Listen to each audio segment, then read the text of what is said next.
Hello, everyone. My name is Peggy, and welcome to Art Talk. I am the director for the Downtown Fort Collins Creative District. I'm very honored to be able to host these each month. And Downtown Fort Collins is just teeming with art opportunities. And in this special episode, we're going to actually discuss how it's teeming with music, because music is an important part of our arts and culture in downtown. And I have some wonderful guests and friends of mine here today that I can't wait to dive into some fun topics with.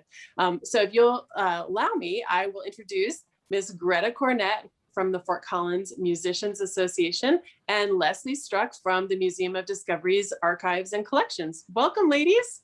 Thanks. Thank you. How are you? Yeah. Oh, we're still on Zoom, Peggy. That should tell you something. Just kidding. Lots of nodding. Well, it's so wonderful to get to see you both. I'm so excited to get to talk about music in downtown and some really fun things that are going on here in April.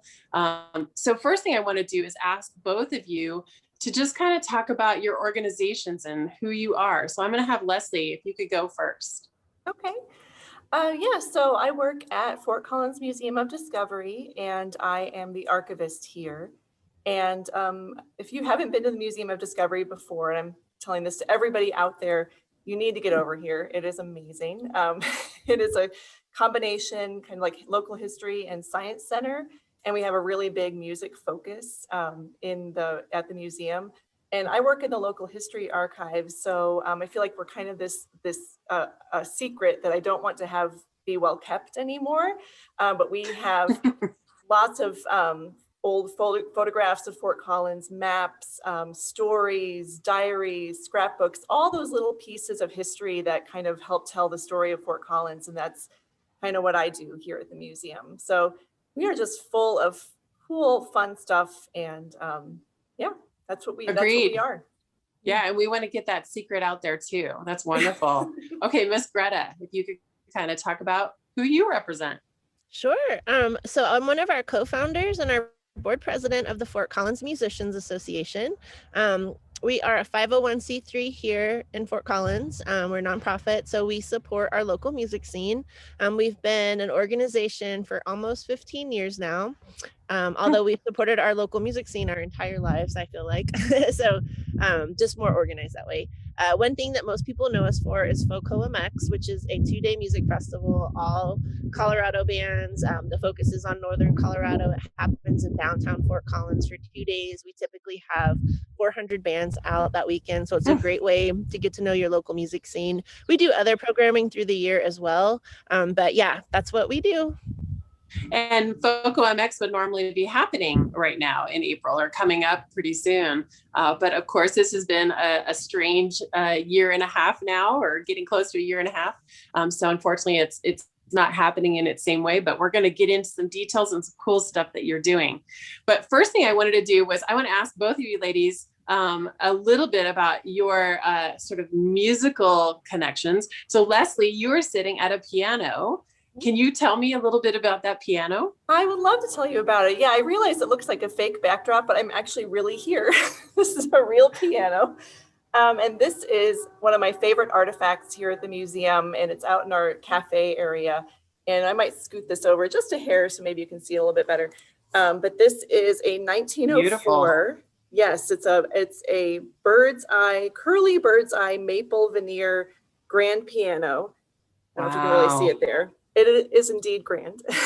And this came to Fort Collins in 1904, and it was seen by some kind of town founders at the St. Louis World's Fair in 1904. And these guys, and I do have their names here because I wanted to make sure I got this right, but it was Frank Miller Sr., and that's like the Miller block that is at the corner. Right in Old Town Square. Yeah, exactly. Right in Old Town Square. So that guy, and also Abner Loomis. So you've probably heard of like Loomis Street, F.W. Sherwood, and I sure would like you to remember that one. And also Peter Anderson. They were at the fair and they saw that this is the story that goes with this piano. They saw the piano there and they decided to buy it, and they pooled their money and they brought it to the Fort Collins Elks Lodge in 1904. And it was actually reported in the paper that it's called the Knabe or Knabe, Knabe. That's the company. It's a 1,700-pound piano, and it was going to be the finest instrument in Fort Collins at that time. So I love to think about this piano being at the World's Fair and them playing World's Fair songs on it. And then it has just been in Fort Collins this entire time.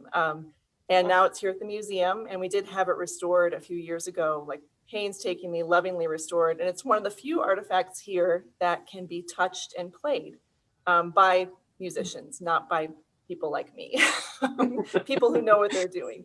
Right. Oh, what a treasure. Yeah. It's really lovely. Well, that's wonderful. And people can stop by and see that on their next visit to the museum. Absolutely. Oh, it's part of our that. free zone. Yeah, it's part of the free zone. So you can just come over here, and it's in our cafe area, and you can just look at the piano and admire it. Oh, I love it. Okay, Miss Greta. So I do have to kind of out that Greta and I have known each other a very long time. So have Leslie and I am wearing, I don't think you can see it on this, but I'm actually wearing her t-shirt from her band. So I want to hear a little bit about your musical history, Miss Greta, and kind of some of the bands maybe that you've played with. Sure. So you might have noticed my name is Greta Cornett, and I do play trumpet. So that's just a little tidbit about myself. I'm definitely a band geek. I've been playing my trumpet since 5th grade in all the bands, marching band, jazz band, orchestras, all those things. I came up to school at CSU on a trumpet scholarship to play music, and that's where I fell in love with the Fort Collins music scene. I play in a few different local bands. One of them will be together 25 years in 2021, which is crazy to think about, but it's a ska band called 12 Cents for Marvin, and that's definitely one thing I can say about it. It's a band family and not just a band anymore. And then also, like Peggy mentioned, I played in Mama Lenny and the Remedy, Choice City 7. I've played in so many projects through the years here in Fort Collins and just recording with a lot of people. But yeah, just any way I can support our music scene, I'm here for it. So. Oh, that's awesome. I appreciate all that you do for the music scene. You've really helped advance things over the years, and as your friend and also as a community member, I so appreciate you. So in the spirit of appreciation, the reason that we're talking here today in some part is because April is Local Music Appreciation Month. So Greta, can you tell us what that is and where it got started? Yeah, if you really want to know the real reason it got started, we have one of our board members is Scotty V, and he used to run for mayor every year in Fort Collins. He is a teacher here in town, a really well-loved teacher, and he also supports local music and fosters a ton of like up-and-coming musicians in the school scene. So since he had that civic background, he was like, yo, we should really work with the city and do something cool. And that was the thing we thought would be just kind of a fun thing and a nod to local music, to just have a month, like, proclamate it's Local Music Appreciation Month. So if nothing else, people were thinking about local music and really, thinking about ways to celebrate it. And with that that's kind of how we started a lot of our programming, because when we talked about it, we got it on the docket for April. So we're like, oh, let's do like our own version of the Grammys or the Westward Music Showcase, and we'll call it the Peer Awards, and peers can vote. And so we started doing that in April. And that kind of led us to the Backbones of Folk MX, which also happened in April. Just as a result of the Peer Awards, which were actually a result of Local Music Appreciation Month. And it's a tradition we've carried on. This would be the 13th year of the Folk MX, the music experiment. That's amazing. And I know I'm always excited to see kind of what's going on. I've been fortunate to kind of be part of FOCO MX in some parts since the beginning, and love to see kind of how that and FOCO MA has grown. So I want to dive in just a little bit, because we're talking about downtown. We're thinking about all of our locations downtown. Do either of you want to share a little history of a little musical tidbit that is relevant to downtown, something that maybe people could go see or would love as they're driving by, they can remember that little fact? Like something about the Aggie, or honestly, there's so much great history downtown. We've got amazing venues that unfortunately a lot of them are just now starting to get reopened. But yeah, if you want to share anything about kind of your musical knowledge about downtown. Sure. I don't want to hog all the time. I'll share a few Go for it. favorite memories. You might notice I noticed you showed your shirt, so I'll show mine. I'm wearing my Washington's hoodie. But yeah, if you haven't been to Washington's, you can still drive by and see the beautiful stained glass in the window. It's Washington. And at nighttime, it's still lit up. It's backlit and it's beautiful. You can just go look at from the street view. There's also tons of photos online and even amazing videos from shows that have happened there, just as something to think about and remember. Yeah, there's so many venues. Again, you're even able to, during FOCO MX, have all 40 plus music locations are all downtown. So there's regular concert venues, but there's also all of these restaurants and everyone else who wants to support local music. That's pretty phenomenal. Leslie, do you have a fun, maybe even citywide fact that you might want to share? I was trying to think, you can maybe see my cogs trying to turn there, but I was thinking especially about the Opera House block, which is one of my favorite buildings in Fort Collins. And that's just it's along, I guess is that North College, I guess is what it is. It's like right where Mountain. And it's called the Opera House block because, surprise, it was built as an opera house. And if you go in there, now it's like a big wide open atrium. And I think they have the farmer's market there. But that used to be a full, like, giant theater where they held shows. And Wow. it's just hard to even imagine. And there's even an executive center, I think, on the second floor. And you can go back. And I've been back there and I got a tour from the owner. And you could still see some of the balcony portions, like some of the balustrades and things. So if you go in there, you can kind of try to visualize that being a big venue for music and shows and plays. And it was a big deal. At that time, you weren't really a real city unless you had an opera house block and an opera house. So, and in a lot of old photos of Fort Collins, you can even see that really tall, like, fly system where they would put the sceneries and roll up, all the backdrops and things for the opera house. So that's a fun one to think about. It's been a lot of things over the years. Yeah, it's really cool. Did we lose that because of a fire, or was that just renovated? I think it was just renovated over time. I think that became less of a thing, and I think they just wanted to use the space for other stuff. But yeah, you can definitely check it out and go in there. I just love going back and, like, trying to picture what it was like. It's just a fun thing. Oh yeah. Well, and the same goes for, there's a lot of history in multi-use places like Greta was talking about for Washington's. I mean, Washington's was a building that supported the railway because the railway was right there. The Aggie, Greta, why don't you tell everybody what the Aggie used to be? Oh gosh, when I got to town, it was still the Aggie. But then before that, wasn't it like a movie theater for a while? And then it was a movie theater for a long time, and it was called the Aggie Theater. That's why it kept its name. Yeah, that's why it's shaped that way too. At least it was advantageous for a long time as a movie theater. Yeah. And that I am old, I guess, because I was in town when it was still a movie theater. So I assumed that you were too. I'm showing my age. No, I feel like I must have got here close to, because I think Robin Jones owned the Aggie when I was in town. He used to own the Mish and also used to own the Starlight. So it kind of just, yeah. Yeah, for sure. Well, and so I actually have a fun thing that I want to share that I know that the Creative District, I'm really proud of, was able to build for Local Music Appreciation Month. And that's an actual art tour for music lovers. So it's actually about visual arts, which is normally what we're talking about on this show. And it's a way for people who love music to actually get around and see some art. So there's the Pianos About Town there. You get to go kind of over and see the window that the stained glass artwork that Greta was talking about at Washington's. Jazz Alley is another really fun one. And so I think FOCO MA is going to be sharing all of that out as part of Local Music Appreciation Month. And I encourage everyone to go out and take the tour, get a little more knowledgeable. I'm not as knowledgeable as Leslie about history, but I tried to fit a couple things in there. Well, so Greta, talk to me a little bit about the rest of stuff that you're doing for Local Music Appreciation Month, because I know it normally would kind of the end of April would be FOCO MX, but this year you guys actually have something completely different in mind. Completely different. So last year when COVID happened, we were really unprepared. Like we were actually announcing our full Folklore MX lineup on March 13th, which is basically when everything shut down.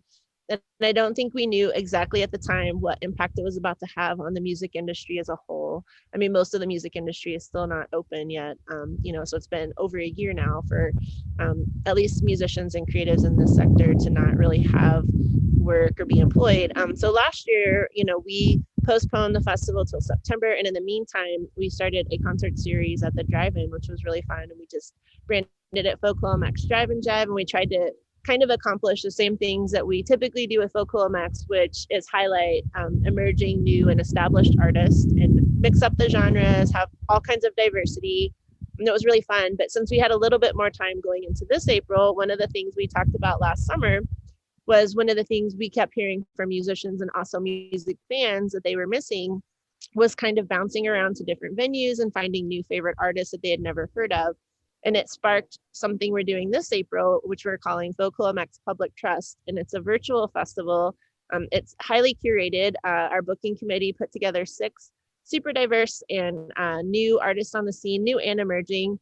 It's like a mix of probably bands you may have heard of and you haven't had a chance to check out, and bands you have never heard of in your life. But we're hopeful that people will really like it, and we're hopeful that they will trust us to help curate their music.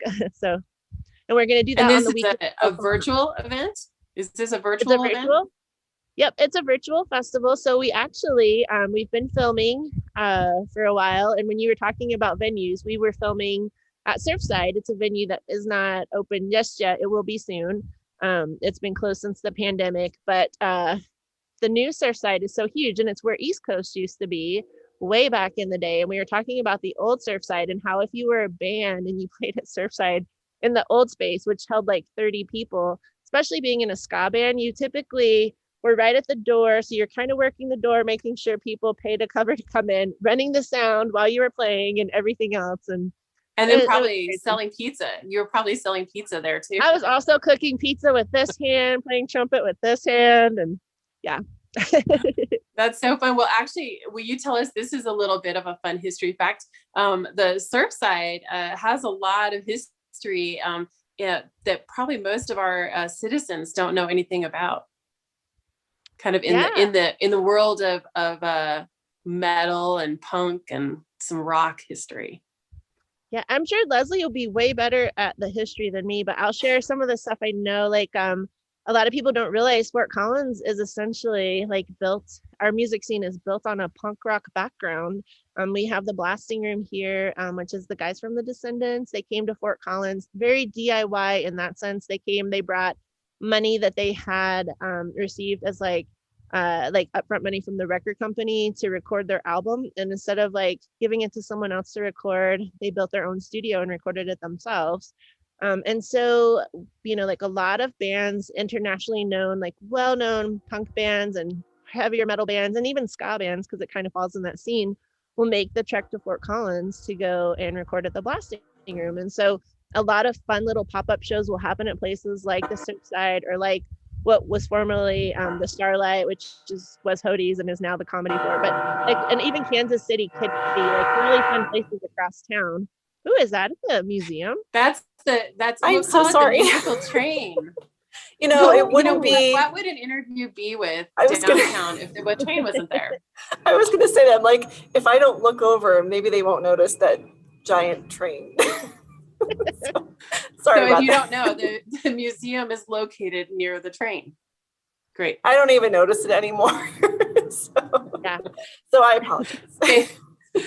That was great, Gretty, and knowing more about kind of that punk history. And I know people sometimes just walk by Surfside and they're not really thinking about all the history that has.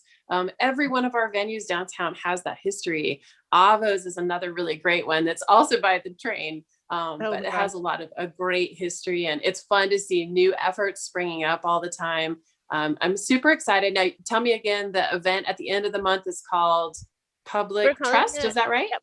Folklore MX Public Trust. And really our reasoning was we did not want to have another April go by, especially a Folklore MX weekend, and have it dark and quiet in the city. And so we wanted to do something to celebrate and mark the occasion. So we thought that would be a fun way to do it. And I mean, we could add on some more things as we get closer.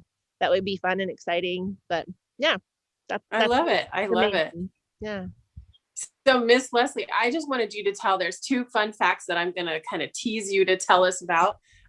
Could you talk a little bit about the guitar that was invented here, and also about the Safari Club? Just tell people a couple quick facts. Sure. I'm assuming you mean the self-tuning guitar. Mm-hmm. Yeah, I believe that was invented. I think I hope I don't get this wrong. It's Neil Skin. I think he's still around. I think he's still in Fort Collins, so you should talk to him. But yes, there was a self-tuning guitar, which is, I think, brilliant. That's one of the tricky parts about an instrument is trying to keep it in tune, and this took care of that for you. So we do have a picture and information about that invention.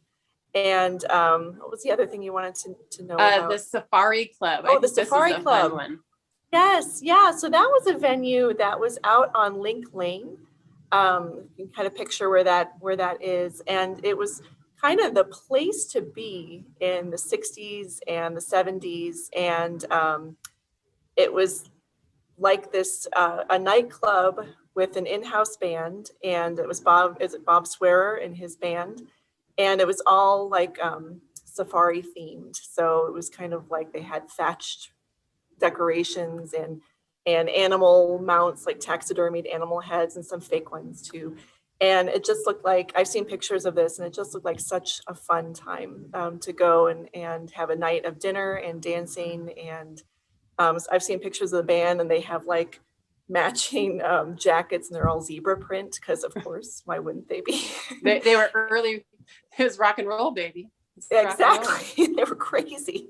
So yeah, we have a lot of great pictures of the Safari Club and some artifacts on display. And you can even listen to some snippets of Bob Swearer's band here at the museum. So it really was a special place and a special time. Oh, I'm always saying I wish I had a time machine. I would just go check out some of these places and see what it was like. I love that. That's so much fun. And it is so much fun to come to the museum and get to play. You have the whole music lab. I think, Greta, that you guys had an event there in the last 6 months. You had a special kind of music event at the museum. Is that right? Yeah, we've actually been lucky enough to have 2 so far with the museum. We call it a music industry night at the museum. And yeah, it's been great because you have it feels really safe in there. It's super clean. Your COVID safety plan is amazing. But then you also, like you mentioned earlier, there's a huge part of the museum dedicated to music. And I think that speaks volumes for Fort Collins. And especially when you're talking about the piano, I had no idea that they pulled their money together and they brought it back from the World's Fair like that. But it also makes me think how much we treasure music and appreciate it here, especially in our community. That would be the thing they brought back from the World's Fair. That's amazing to hear that. So it's awesome. And people can go in and they can jam together there's plexiglass kind of separators. Little kids can play with all the trumpets. There's beat labs. I can be my own, I can scratch on the records, pretend I'm a hip hop artist. I mean, it's a super amount of fun. And I love it. I want to encourage everyone to kind of go explore all the things at the museum, take that art tour for music lovers. And as we kind of wrap up here, Greta, tell us maybe, are there ways that we can think about supporting our local music scene kind of right now, or as they start opening back up, and kind of just make sure that they're there for us in the future? Yeah, with our musicians in particular, I always feel like creatives got to create. And even during COVID, creatives were coming up with some of the most creative ways to make music and other things. And so, if you go to almost any artist page, they either have Patreon or they have some kind of way you can support them right now. I always say you can buy merch directly from the band. You can do Bandcamp Fridays, which is a really cool thing. And that goes directly to the musician themselves. One thing that we're also working on with Focal MA, and it'll continue through the month of April, is we're doing a tote bag project. And that's with Wounded Heart Press and our friends over at Music City Hot Chicken. But we've been working with a number of bands, some of these punk bands we just talked about, like The Descendants and All and Rise Against, and some really cool ones where we've been screen printing their old like some of their old screens, I guess, and their band logos and really cool artwork on tote bags. And you can buy those at Music City Hot Chicken or on our website at folkoma.org. And 100% of the proceeds are going to our local venues, because that's another place that has been really affected by COVID, in any way we can support them so that they're still here when we're ready to have music again and a place for musicians to play. Yeah. Oh, that's awesome. See, again, it's the intersection of art and history and music. They all kind of come together. I feel so fortunate to have gotten to visit with you guys today. If you want information about Art Walk, if you want information about any of the stuff that we talked about today, you can go to downtownfortcollins.com. Of course, folkoma.org has lots of great resources if you want to explore music. And by all means, go to the Museum of Discovery, because it's just a blast. And you can go into the archive and ask Leslie every question that I didn't ask her today. And you can go into the cafe. You can go into the cafe and play some music on a piano. So I appreciate you so much today, and appreciate the conversation and all you do for our downtown. Thank you. Yeah, we nice to appreciate you too, nice to Peggy. see you. It's good to see you too. Yeah.